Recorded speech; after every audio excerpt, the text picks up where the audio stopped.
Nagluto si ate ng turon para sa bisita. Mayroon kaming balikbayan tonight. Nagluto si ate ng turon. So, ayan.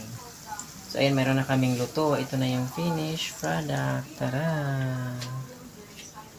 Wow! Ayan.